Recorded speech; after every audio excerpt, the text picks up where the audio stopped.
Welcome to the fourth video in our Payday Planning How-To video series. In this video, we'll wrap up a tracking period and start planning the next one. This will bring us full circle on the planning and tracking process that is at the heart of PDP. If you haven't watched the first 3 videos and gone through one pay period, we recommend you do that before continuing. We're looking at our dashboard screen on our payday. You'll notice it looks quite different.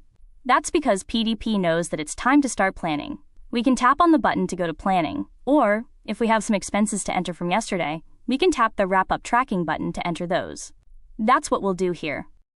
You'll notice that our tracking screen is mostly completed items. We'll take a look at a couple that are of note. First, notice the Eat Out item. You may recall from our last video that we had reduced that one to cover our oil change. But in the meantime, we decided to go ahead and eat out, this time without covering the overspend by reducing other item. That's why it shows a negative balance. You'll also see that we haven't spent all of our grocery money, but that's only because we haven't entered our grocery shopping from yesterday.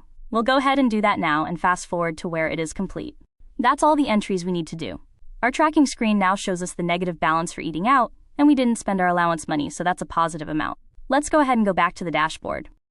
There's nothing different here, and we could have gotten to the planning by directly tapping on the Plan button at the bottom of the screen from the tracking screen. But often, there won't be any tracking wrap-up to do, so from here, we can simply tap the Go to Planning button. The first thing we see for planning is a prompt from PDP telling us to bring forward the differences from our previous plan. These amounts should look familiar from our track screen. Let's talk a bit about how PDP comes up with the amounts and why it matters. PDP wants to help us keep track of all of our money. So when we planned to spend or save all that we had received. Now that we've tracked our actual spending, we may have spent less than we planned, which will leave us with money unspent. Or we may have spent more than we planned, which will leave us with not enough money. PDP is telling us to add these in to our next planning. PDP calculates these differences per account, just in case you need to move money around in your bank accounts to reflect where the money really is. In this case, there are 2 carryover items. One is a positive $20 from our checking account. That's because we didn't spend our allowance last period. The other is a negative $10 in our credit card, the result of our overspending on eating out last period. From here, we can tap Cancel to go back to the dashboard if these numbers don't look right. Or, we can tap Confirm to proceed with planning.